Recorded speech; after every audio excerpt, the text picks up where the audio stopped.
네, 각이 살아있는 정치평론 시사정각 시작하겠습니다. 오늘도 각이선을 두 분을 모셨습니다. 성치훈 민주당 부대변인, 송영훈 전 국민의힘 대변인 나오셨습니다. 어서 오세요. 네, 민주당 정청래 대표의 공항 가는 길 심정이 어땠을까요? 관련 영상부터 보겠습니다.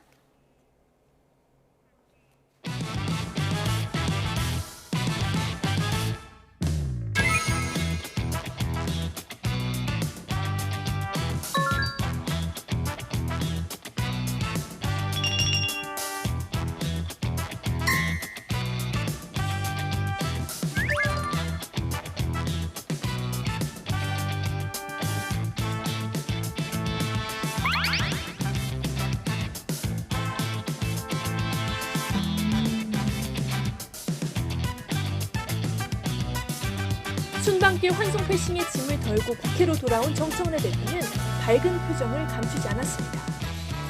월드클래스 세계적인 정치 지도자로서의 이재명 대통령의 역대급 외교 성과에 경의를 표하며 감사드립니다.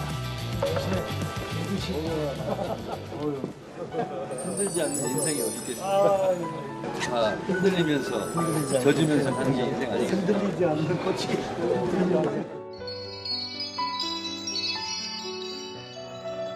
흔들리지 않고 피는 꽃이 어디 있으랴. 이 세상 그 어떤 아름다운 꽃들도 다 흔들리면서 피었나니 이 세상 그 어떤 빛나는 꽃들도 다 젖으며 피었나니 바람과 비에 젖으며 꽃잎 따뜻하게 피웠나니 젖지 않고 가는 삶이 어디 있으랴. 하나뿐인 권좌를 놓고 다투는 권력의 특성상 전당대회를 앞두고 사생결단은 피할 수 없어 보입니다.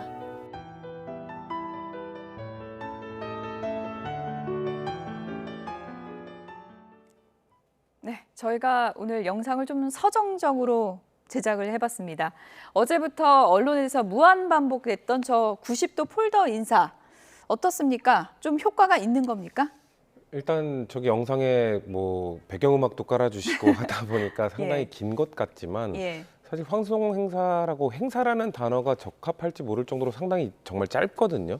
대통령이 비행기에서 내리신 다음에 그냥 그 국무총리를 비롯한 지도부와 정말 악수하면서 한마디 나눌 시간도 사실 없습니다. 지금 이번만 그런 게 아니라 보통 또 우리 정부뿐만 아니라 보수가 정권을 잡았을 때도 저렇게 귀국 환송 행사 때는 그냥 악수만 한번 간단하게 하고 넘어갑니다. 네. 그렇기 때문에 사실 뭔가 그 당시에 그 사이에 뭔가 순방 기간 동안 국내에 좀 긴급한 상황이 터졌을 경우에는 뭐 그 해당 부처의 담당 장관이나 이런 사람들이 대통령에 빠르게 좀 짧게라도 브리핑을 하는 경우는 있습니다만 이번에 뭐 그런 건 아니었기 때문에 예. 그냥 정말 짧은 행사인데 이렇게 큰 주목을 받았던 이유는 아무래도 떠나실 때 지도부가 오지 않았던 것 그리고 그 가 계신 동안에 뭔가 여러 가지 설화 이런 것들이 있었죠. 정청래 대표적인 게 전 정청래 대표의 정권은 짧다 발언이라고 보는데 그 발언 하나의 여파가 사실 순방 기간 내내 이어졌고 대통령께서도 SNS에 뭐 당내 노선과 관련된 글을 올리시면서 예. 그런 것들이 뭔가 순방보다는 아무래도 이 민주당 진보 진영 내부의 뭔가 갈등을 너무 비췄기 때문에 예. 저 짧은 순방 행사에도 너무 사람들이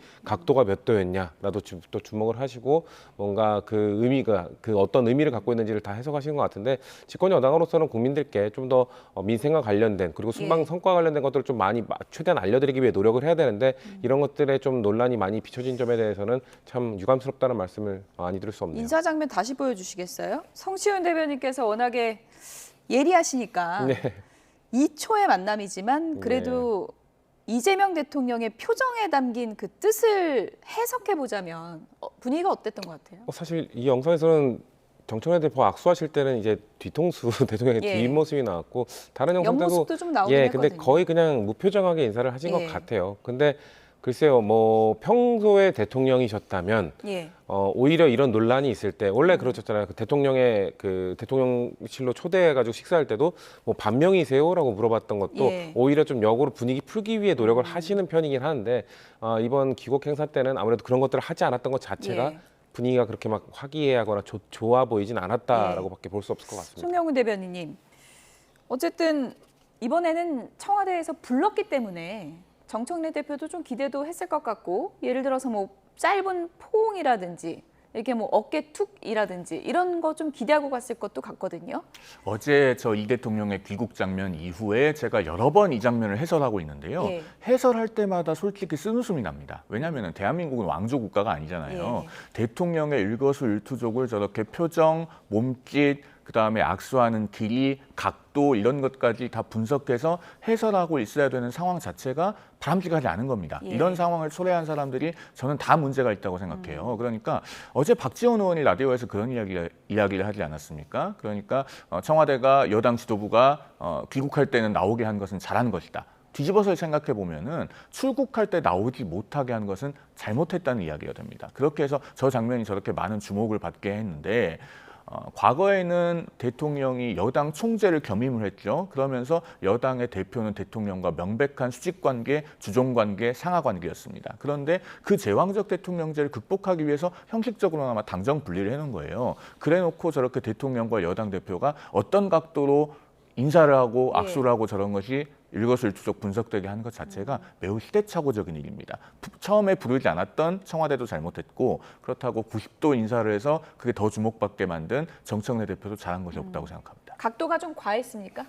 아무래도 자연스럽지는 않아 보이죠. 왜냐하면은 우리 언론에서 과거에 이 대통령이 출국하거나 귀국할 때 정청래 대표와 어떻게 악수했는지를 다 영상을 비교해서 분석을 하더군요. 예. 이번처럼 90도로 정중하게 허리를 굽혀서 인사한 적이 없기 때문에 그것이 갖는 정치적 메시지는 당연히 정권은 짧고 국민은 영원하다라고 하는 본인의 발언에 대해서 수습하기 위한 건 아니겠습니까? 이런 것들이 과연 그런데 국민들의 삶과는 본질적으로 어떤 관계가 있어서 이런 소동들을 벌이고 있는 것인지 잘 모르겠습니다. 박범계 의원도 각도가 자연스럽지 못했다, 쓴소리를 했습니다. 어떤 얘기 했는지 들어보시죠. 인사 예. 그 점이 좀 특이했나요? 예. 눈길을 끌었죠. 눈길을 예. 끌었죠. 예. 자연스럽 것은 아니었죠. 아무래도 어떻게 예. 각도상으로 볼 때 사이가 그렇게 좋은 건 아니구나라는 예. 것을 예. 태도로서 보여준 거 아닌가 하는 그런 생각이 들었어요. 예. 그 본인이 불출마하면 그 전 대통령의 소위 당무 개입에 대한 예. 의혹을 불러일으킬 수 있다라는 표현 아주 적절하지 않은 예. 표현이라고 생각합니다. 예. 그러면 당무 개입이 있었다는 얘기를 우회해서 한 예. 얘기인 건지 예. 이해할 수 없는 것이고.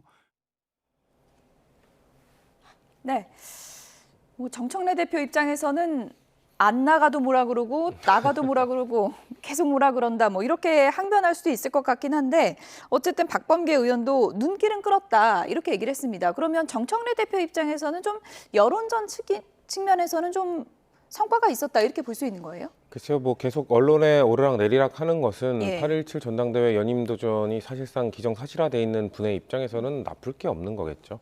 사실 이 그 대통령과 여당을 이끄는 사람의 이 90도 폴더 인사는 글쎄요, 뭐 2년 전만 해도 24년 1월에는 윤석열 전 대통령과 한동훈 당시 비대위원장, 그 충남 서천의 화재 현장에서의 90대 폴더 인사, 그 당시 사이가 정말 정점으로 안 좋았을 때 90대 예. 폴더 인사를 했었잖아요. 그런 것들이 오히려 좋지 않은 사이를 드러내는 것 아니냐.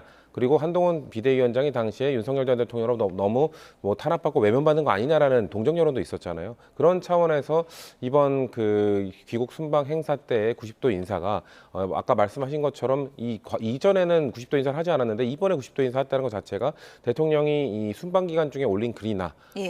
순방 가기 직전에 하셨던 1주년 취임 기자회견 때 당의 운영과 선거 결과에 대한 논평하셨던 것들 이런 것들이 정청래 대표에 대한 좀 비판, 압박 아니냐라는 것들 를 저렇게 90도 인사로서 좀 어떻게 보면 본인의 그런 감정을 드러낸 것이라고 볼 수 있기 때문에 본인 입장에서는 나 좀 혼나고 있다. 좀 뭔가 대통령제 국가에서 대통령에게 좀 이렇게 압력을 받고 있다라는 이미지를 연출하기 위한 것이었다면 성공적이었겠지만 진보 진영 전체, 민주당 전체를 봤을 때는 그렇게 바람직한 모습이나 논란은 아니었다고 생각합니다.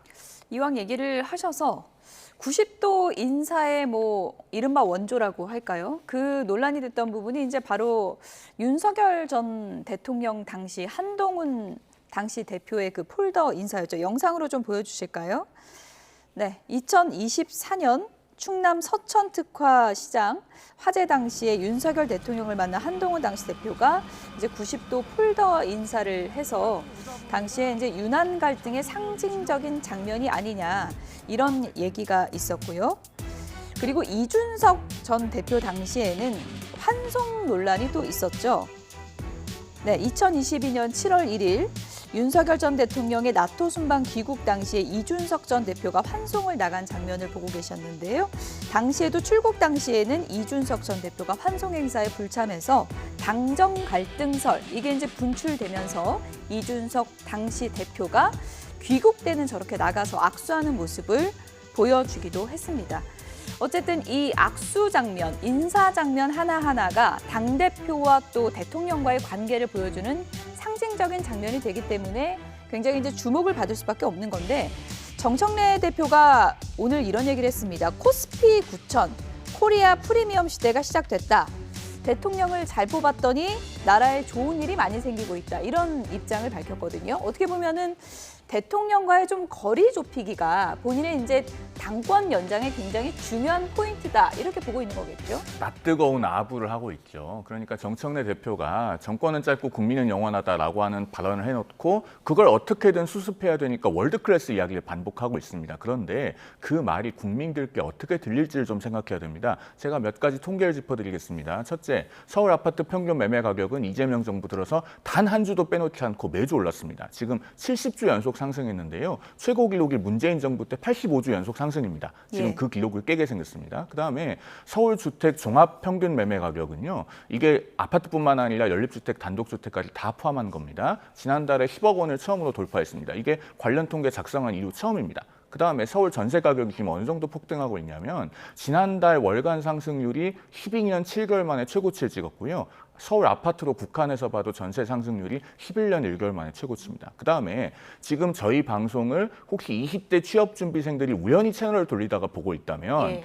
대통령 앞에서 저렇게 90도로 폴더 인사하고 월드클래스라고 아부하는 정청래 대표를 보면서 매우 어이가 없을 겁니다. 왜냐하면은 지난달에 20대 취업자 숫자가 전년 동기 대비 25만 1,000명이 줄었습니다. 이게 5년 4개월 만에 최고 감소폭이거든요. 그러면은 이게 무슨 월드클래스 대통령입니까? 국민들께 제발 어떻게 보일지를 좀 생각하고 아부를 해도 했으면 좋겠어요. 그러니까 본질적인 문제, 민생과 직결되는 문제를 가지고 대통령과 여당 대표가 이견이 있어서 공개적으로 충돌하거나 토론을 하면 모르겠는데 그런 것도 아니고 지금은 전형적인 권력 다툼을 하고 있는 것일 뿐이기 때문에 국민들 중에서 굉장히 냉소적인 생각이 드시는 분들도 많을 거라는 생각이 듭니다. 네, 뭐 월드 클래스, 코스피 9천은 대통령 덕분 이런 말들을 이제 비판하는 시각도 있지만.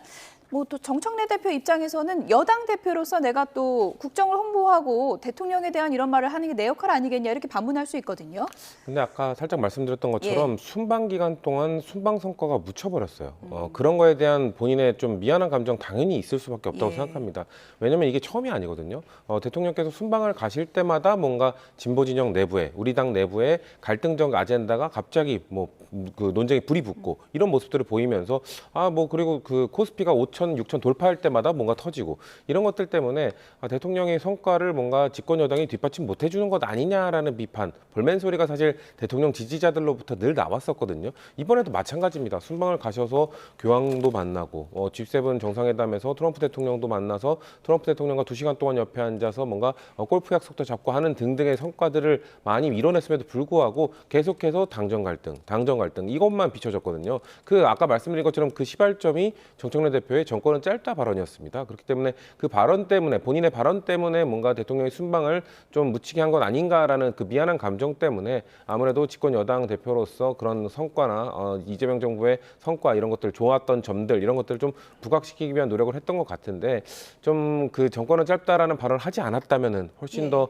매끄럽게 이런 홍보를 할 수 있지 않았을까라는 아쉬움이 있을 수밖에 없죠. 정청래 대표가 지금 와서 이런 분위기에서 내가 만약에 당권 도전을 안 하면 그게 당무 개입이 된다라고 얘기를 했다고 하잖아요. 그 부분은 어떻게 보세요? 그것도 아까 박범계 의원이 지적을 하셨습니다만 예. 매우 부적절하죠. 사실 이 당무 개입이라는 것은 이 야당이 주로 쓰는 프레임입니다. 사실 윤석열 대통령 시절에도 뭔가 전당대회와 관련돼서 훨씬 더 노골적인 개입을 하지 않았었습니까? 당시에 김기현 대표를 만들기 위해서 나경원 의원은 당직을 국가직을 맡고 있는 것을 박탈을 해버리는가 하면 뭔가 그 전당대회 룰을 바꿔버리는데 또 목소리를 내는가 하면 예. 이런 것들을 통해서 아예 전방위적인 개입을 할 때 그때 우리 야당이었던 우리 민주당이 저건 당무 개입이다라고 노골적인 당무 개입해서 안 된다고 비판했었던 것이거든요. 근데 이 정도의 대통령의 언급에 대해서 당의 노선과 관련된 언급에 대해서 뭔가 우리가 스스로 이거를 내가 만약 출마하지 않으면 당무 개입으로 볼 수 있기 때문에 출마한다라고 말하는 그 워딩을 쓰는 것 자체가 야당이 쓸 수 있는 프레임에 빠져드는 것이거든요. 그렇기 때문에 매우 부적절한 발언이었고 저는 정청래 대표 연임 도전할 수 있다고 생각합니다. 예. 1년의 성과를 바탕으로 또다시 심판을 받을 수 있다고 생각합니다만 안 할 수도 있습니까? 저는 안 할 가능성 매우 낮고 사실상 기정사실화되어 있다고 생각합니다. 예. 하지만 그 출마하는 과정 속에 굳이 저 워딩을 쓴 것은 대통령 지지자들에게 안 좋은 시그널로 다가가지 않을까 우려 섞인 말씀을 안 드릴 수 없습니다. 더불어민주당의 이건태 의원은 이번 정청래 대표의 폴더 인사와 관련해서 이런 글을 올렸습니다. 정 대표의 90도 인사 정말 잘못된 행동이고 내가 알기로 이재명 대통령은 이런 의전을 원하지 않는다. 오히려 정색하고 싫어한다. 다분히 정치적 의도가 담긴 정치 기술이고 정치 행위다. 오히려 역효과 날 거다. 이렇게 얘기를 했어요. 그냥 지금 민주당 친명계는 정청래 대표의 연임 도전 자체가 싫은 것이죠. 예. 만약에 정청래 대표가 저 자리에 나가서 90도 폴더 인사를 하지 않고 조금 뻣뻣하게 인사를 했더라면 또 저분들이 뭐라고 이야기하셨을지 생각해 보면은 충분히 답이 나오는 문제라고 생각합니다. 그리고 이건태 의원 말처럼 정말로 이 대통령이 의전을 좋아하지 않는다면은 사실은 우리 대통령이 이제는 해외 순방 나가는 일은 일상다반사가 됐잖아요. 나갈 때마다 배웅하고 돌아올 때마다 마중 나오고 이런 것들은 이제 없앨 때도 됐습니다. 그런데 그런 것 계속하고 있잖아요. 오히려 어제 저 정청래 대표가 악수할 때 의전상 매우 눈에 띄는 장면이 있었습니다. 어떤 건가요? 앞서 그 2022년 7월 이준석 대표가 마중 나간 장면도 보여주셨고 예. 그다음에 지금 영상에는 없지만은 2024년 9월 19일에 윤 대통령이 체코 순방을 갈 때 그때도 당정 관계가 그렇게 편하지는 않았습니다만 한동훈 대표가 당시 배웅을 나간 장면이 있었어요. 그럴 때 여당 대표 앞에 누구를 세우진 않았습니다. 그런데 어제 장면을 보면은 김민석 총리가 맨 앞에 있고 예. 그다음에 우리 국민들이 낯이 익지 않은 인물인 김민재 행정안전부 차관이 그다음에 있잖아요. 예. 그다음에 정청래 대표가 서 있습니다. 그렇군요. 이런 것들이 함의하는 바가 사뭇 간단하지 않기 때문에 지금 민주당 친명계가 의전을 논할 일은 아니라는 생각이 듭니다. 저 자리 순서도 좀 의미가 있는 거예요? 뭐 의미를 부여하면 또 의미가 있다고 할 수 있습니다만 윤석열 정부 때는 국무총리가 그 한덕수 총리였잖아요. 예. 그러니까 관리형 총리였습니다. 예. 그러니까 정치인 출신의 총리가 아니었기 때문에 아무래도 정치인 출신 총리일 때와 행정가 출신인 관리형 총리일 때 그 느낌이 다르죠. 아무래도 정치인 출신 총리였다면 만약에 윤석열 정부 때도 저는 그 한덕수 총리가 아닌 정치인 출신 총리가 만약에 저렇게 그 귀국 행사, 순방 행사에 갔다면은 예. 만약에 처음 첫 줄에 섰을 가능성도 매우 높다고 김민석 생각합니다. 총리가 내가 맨 앞에 설 거야. 굳이 이렇게 본인끼리 본인이 뭐 얘기하지 않았을 거 아니에요? 다툼이 예. 있진 않았을 텐데 굳이 뭐 서로 뭐 정청래 대표가 세 번째 섰다고 해서 정청래 대표가 왜 내 자리가 여기야라고 따지지도 않았을 예. 것이고요. 아마 서로 정치인이기 때문에 예. 정치인끼리는 그런 의전 순서 뭐 이런 것들에 크게 뭐 구애받지 않고 괜히 거기서 문제 제기하는 것 자체가 구설수에 오는 수 있는 거기 그렇죠. 때문에 그런 것들을 문제 삼지 않았던 것이다. 그러니까 정치인 총리와 관리형 총리의 차이라고 좀 보고 있습니다. 당내 이런저런 말들이 많다 보니 뭐 정청래 대표 본인도 스트레스가 좀 심할 수밖에 없고요. 그렇다 보니까 또 시 구절을 인용했습니다. 어떤 시인지 함께 보시죠. 정청래 대표가 뭐 자주 언급하는 시이긴 합니다. 도종환 시인의 흔들리며 피는 꽃, 이 문구를 인용했습니다. 흔들리지 않는 인생이 어디 있겠습니까? 흔들리면서 젖으면서 가는 게 인생 아니겠습니까? 흔들리면서 젖으면서 피겠다. 나는 연임 도전하겠다. 뭐 이렇게 읽어야 됩니까? 제가 과도한 해석입니까? 아니요, 자연스러운 예. 해석입니다. 예. 사실은 정치인들이 시를 읊을 때는요, 준비된 메시지일 때가 많아요. 한동훈 전 국민의힘 대표 같은 경우도 2024년에 7.23 전당대회 출마했을 때 예. 정호승 시인의 폭풍우라고 하는 시를 인용하지 않았습니까? 폭풍우가 그칠 때까지 기다리는 것은 옳지 않다. 그렇게 해서 본인의 출마가 어떤 정당성이 있는지를 웅변하는 것으로 그 시를 활용했지요. 지금 정청래 대표 같은 경우도 시 제목이 흔들리며 피는 꽃 아닙니까? 예. 그러면은 어떻게든 꽃을 피우겠다는 거예요. 본인이 연임에 도전해서 민주당 대표 연임이라고 하는 것을 거머쥐겠다라는 의지의 표현으로 해석되고 예. 그 앞에 이제 흔들리며라고 하는 것은 결국은 이 대통령이 어떤 당무 개입성 행위를 하더라도 나는 예. 연임을 향해서 나아가겠다라고 하는 부분이 행간에 깔려 있는 것으로 그렇게 보여집니다. 지금 정청래 대표는 외부에서 많은 공격이 있다고 해서 당대표 연임에 도전하지 않으면 그야말로 정치적 사망에 가까운 길로 갈 수도 있기 때문에 연임에 도전하는 것이 외길 수순이고 여기서 연임을 도전하지 않을 거라고 생각하는 분들은 아마 거의 없을 거라고 봅니다. 흔들리지 않은 인생이 어디 있겠습니까? 이 시 정청래 대표가 6월 3일 지방선거 중앙선관위 모두 발언에서도 했던 시인데 어떨 때 언급하는 시라고 할 수 있습니까?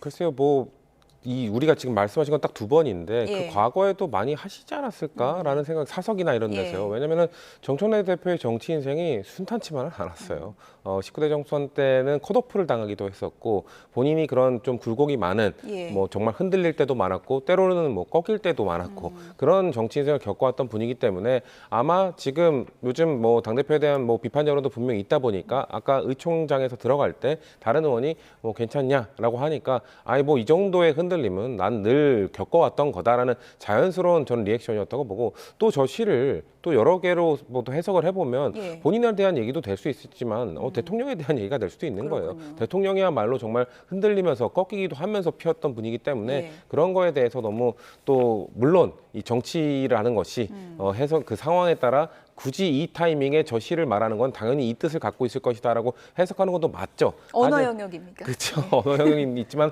정치 언어의 영역이 또 있기 예. 때문에 정청래 대표께서 그런 쪽으로 해석되기도 바라면서 또 다양하게 중의적으로 해석되기를 될 수 있는 그런 시를 일부러 던진 거라고 좀 보기 때문에 네. 그렇기 때문에 정청래 대표가 정치 고수인 거죠. 예, 대변인님 저 근데 궁금한 게 요즘에 민주당 패널분들 보면 정청래 대표에 대한 비판 수위가 상당히 좀 높은 분들도 많고 해서요. 그리고 당내에서는 지금 뭐 최고위원 후보만 해도 친청 쪽에는 많이 안 보인다 이런 얘기도 있고요. 정청래 대표가 연임에 도전할 경우에 지금 뭐 당심이나 뭐 그런 부분에서 상당히 좀 불리한 지형입니까? 어떻습니까? 글쎄요, 정청래 대표 일단 압도적인 인지도와 그리고 수십 년 동안 정치를 하시면서 당원들로부터 꽤 많은 사랑을 받고 계신 것도 있고요. 친청 최고위원 후보군이 없는 것도 아닙니다. 사실 예. 지금 지도부에 친청 최고위원들도 있고 그분들이 또 연임 도전 안 한다는 알 수 없는 것 아니겠습니까? 그런 부분이 있기 때문에 아무래도 말씀하신 것처럼 지금 뭐 민주당 쪽의 패널들이 예. 조금 당대표나 그런 발언에 대해서 비판적으로 얘기할 수밖에 없는 부분은 지금 집권 만 2년 차로 넘어갈 때 당대표와 대통령의 갈등설이 언론에 보도되는 거는 매우 안 좋은 겁니다. 예. 그리고 대통령께서 노선에 대해서 굳이 얘기하셨는데 당대표께서 그 노선에 대해서 반대되는 노선 얘기를 하시는 것도 굳이 도움이 되지 않는 상황입니다. 왜냐하면 집권 2년 차이기 때문이죠. 2년 차로 같이 시작한 상황이기 때문이죠. 그렇기 때문에 많은 분들이 이 시기만큼은 그래도 대통령과 내가 좀 추구하는 방향이 달라도 힘을 실어드려야 되는 것 아니냐라는 의견이 좀 많기 때문에 그래서 좀 논평을 하시는 분들이나 패널 분들이 좀 그런 쪽으로 말씀을 하시는 분들이 많은 거지 예. 정청래 대표에 대한 개인적 호불호 이런 것 때문에 그런 건 아니라고 생각합니다. 예, 어쨌든 뭐 정 대표가 오늘까지 이제 이재명 대통령에 대한 월드 클래스 발언을 3번째나 했거든요. 앞으로 당청 관계가 좀 좁혀질지 보겠습니다. 국민의힘으로 가보죠. 장동혁 대표가 건강상의 문제로 급하게 병원에 입원을 했다. 이런 소식이 전해지면서 정치권이 좀 술렁였는데 내부 속사정도 복잡한 것 같습니다. 관련 내용 듣겠습니다. 본인이 무척 힘드실 거예요. 예. 왜냐하면 제가 그렇게 말씀드렸거든요.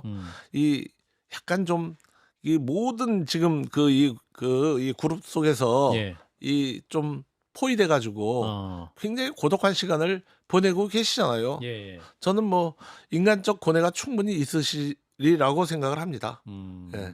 그렇군요. 전 뭐 옛날에 그 노무현 대통령을 모셔봤던 사람으로서 우리 노무현 대통령께서 그때 가졌던 예. 그 고독과 고뇌에 대해서 알고 있고 그때는 대통령께 굉장히 직언도 했고 뭐 했지만 예. 제가 나이 들어서 보니까 예.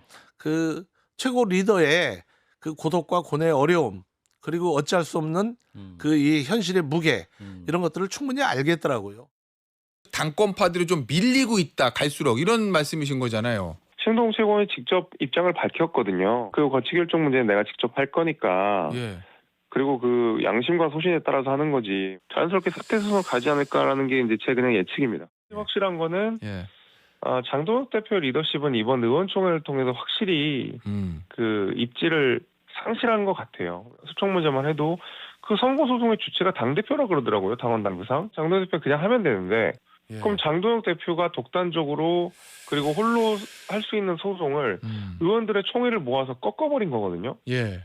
그 자체가 굉장히 상징적인 장면인 겁니다. 어제 장 대표 입원했다면서요. 그 회복하고 돌아오신 다음에 네. 그다음에 뭐 논의하면 좋을 것 같습니다. 네, 일단 뭐 장동혁 대표에 대한 뭐 비판적인 시각을 갖고 있건 아니건 떠나서 뭐 일단 건강을 빨리 회복하셨으면 좋겠고 어떻습니까? 지금 상황에서 뭐 입원을 하다 보니까 뭐 병상 버티기다 이런 용어도 쓰긴 하는데 막 사퇴를 압박하기 좀 어려워진 그런 상황입니까?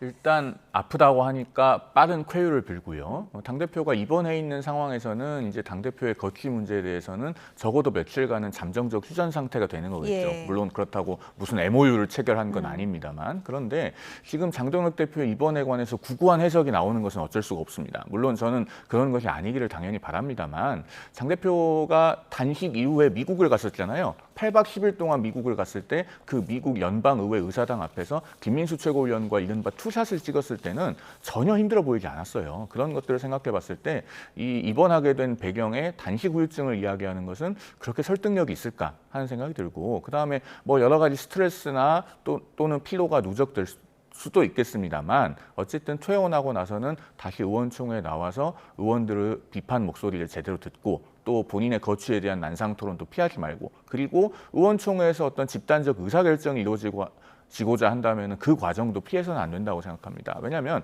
장동혁 대표 한 사람 때문에 국민의힘의 시계가 멈춰 있을 수 없고 보수의 시계가 멈춰 있을 수는 없어요. 지금 전국 단위 선거를 크게 패배해서 본인의 리더십의 동력이 사라진 마당에 억지로 자리를 지키고 있는다고 해서 문제가 해결되지는 않는다는 말씀을 드립니다. 네. 뭐 MOU까지는 아니지만 일단은 뭐 당대표 물러나라. 잠깐은 좀 휴전 상태에 들어갔다고는 하는데 어쨌든 이게 이제 국민의힘에서는 상당히 이제 중요한 현안이긴 하고요.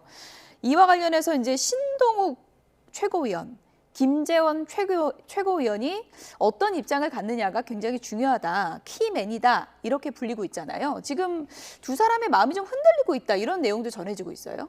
근데 글쎄요, 두 분이 다 사퇴를 하셔야 사실상 예. 이 지도부가 붕괴되는 거잖아요. 왜냐하면 최고위원 선출직 최고위원 5명 중 2명, 양양자 최고위원과 우재전 최고위원은 사퇴 의사를 밝혔고 김민수 최고위원은 사퇴를 절대 안 할 분이고 예. 그렇기 때문에 나머지 두 분이 다 사퇴를 하셔야 장동혁 체제가 붕괴가 되는 겁니다. 근데 신동욱 최고위원은 뭐 의총의 이야기를 듣겠다, 의총에 따르겠다라고 하셨습니다만 의총에서 지금 뭐 부각되고 있고 나오고 있는 얘기들은 당권파가 아닌 비당권파들의 목소리가 많습니다만 당권파들도 장동혁 대표를 좀 지지하는 분들도 얘기를 한 것으로 알려지고 있고 예. 그렇기 때문에 신동욱 최고도 그 이후에 사실상 당권 유지 쪽으로 좀 선회하신 게 아닌가라는 생각이 들고요. 김재현 최고 입장에서도 지금 현역이 아니기 때문에 예. 최고위원직을 내려놓는 게 쉽지 않을 겁니다. 왜냐하면 현역이 아닌 상황에서 최고위원까지 내려놓게 되면 본인의 스피커를 사실상 볼륨을 끄는 것이기 때문에 일종의 좀 공천에 희망이 보이면 내려놓을 수도 있다. 뭐 이런 그렇죠. 얘기도 근데 있습니다. 그것도 사실 이 공천 가능성도 지금 사실 본인이 사퇴한다고 해서 예. 이 지금 국민의힘의 흐름이 어떻게 될지 알 수 없는 거잖아요. 예. 정말 친한계 한동훈 의원이 복당에 성공해서 당권을 쥐어잡을 수 있을 것인지 아니면 당권파가 대리인을 내세워서 또 다른 당권을 또 창출할 것인지 예. 알 수 없는 겁니다. 그렇기 때문에 사실 특히나 이 김재원 최고는 그 대구 경북이 지역구기 때문에 당권파 누군가 공천을 주느냐에 따라 상당히 심각하게 본인의 좌지우지 될 수 있는 거기 때문에 이거를 살펴볼 수밖에 없죠. 전 그런 것 때문에 사실 그 두 최고위원이 사퇴할 가능성이 그렇게 높지는 않다. 그래서 물리적으로 끌어내릴 방법이 없습니다. 예. 그런 상황에서 장동혁 대표가 이제 또 입원도 했습니다. 그럼 또 며칠 동안 이게 얘기를 못 하게 되는 거예요. 공교롭게 장동혁 대표는 짧은 임기가 1년도 안 됐거든요. 예. 짧은 임기 동안 거취에 대한 압박이 있을 때마다 24시간 필리버스터 하면 또 며칠 쉬어야 되잖아요. 그렇죠. 또 단식도 회복이 오래 걸리잖아요. 또 입원 또 뭐 이제 퇴원하고 또 회복할 때까지 며칠 걸리죠. 특히나 이번의 거취 압박은 6.3 지방선거에 대한 결과에 대한 압박이기 때문에 이게 거리가 기간이 길어지면 길어질수록 그 수위가 낮아질 수밖에 없습니다. 그렇기 때문에 또 며칠을 끌게 되면서 사실상 장동혁 대표의 거취 압박은 이제 힘들어진 게 아닌가라고 좀 봅니다. 네. 신동욱 최고위원이 입장을 바꾸면 결국은 김재원 최고위원도 따라갈 수밖에 없을 것이다. 그래서 신동욱 최고위원 입장이 중요한데 양심과 소신에 따라하겠다. 이런 알 수 없는 그런 표현을 했거든요. 이 표현을 어떻게 해석하세요? 그러니까 원론적인 말씀인데 결국은 지도부 교체 여부에 관건이 되는 신동욱, 김재원 두 최고위원의 사퇴 여부는 특히 의원총회를 통해서 거스를 수 없는 명분으로서의 압도적인 대세가 확인이 돼야 할 겁니다. 그렇지 않고 본인들이 먼저 사퇴를 해버리면은 지도부 붕괴의 단초를 제공했다는 비난을 받게 되고 그때 의총 분위기는 좀 넘어간 것 같다 뭐 이런 얘기도 있었잖아요. 그렇죠. 그런데 지금 국민의힘의 상황은 한마디로 표현하면 뭐냐면 고양이 목에 방울을 달아야 되는데 그 방울을 누가 달 것인가 이전에 일단 방울을 사야 되는데 그 방울값을 각자 자기 주머니에서 내고 싶지 않아 합니다. 그렇군요. 그렇기 때문에 그 부분에 대해서 각자의 비용을 0에 가깝게 만들어주려면은 의총에서 무기명 투표를 하는 게 방법이에요. 그러면 무기명 투표에 참여하는 분들은 각자의 정치적 비용이 거의 없다시피 하는 것 아니겠습니까? 물론 그 무기명 투표를 실행하게 되는 원내 지도부는 정치적 비용이 따릅니다만 그것은 포스트 장동혁, 그러니까 장동혁 대표 체제 이후에 대한 어떤 컨센서스가 있으면은 또 그 비용을 감당할 수 있는 것이 아니겠는가라는 생각이 들어서 지금 이제 고도의 정치력이 발휘되어야 할 때라는 말씀을 드립니다. 이건 뭐 저 개인적인 생각이지만 그래도 중진 의원들이 저렇게 많은데 방울 살 돈도 누가 꺼내지 못한다면 좀 책임 없는 정당 아닙니까? 누군가 마련해야 되는 거 아닙니까? 그런 부분에 대해서 지금 국민적인 비판이 많이 있는 것을 저희도 알고 있기 때문에 어떤 형태로든 이 문제를 조속하게 정리하게 될 거라고 생각합니다. 네. 지금까지 성치훈 더불어민주당 부대변인, 송영훈 전 국민의힘 대변인 두 분이었습니다. 고맙습니다.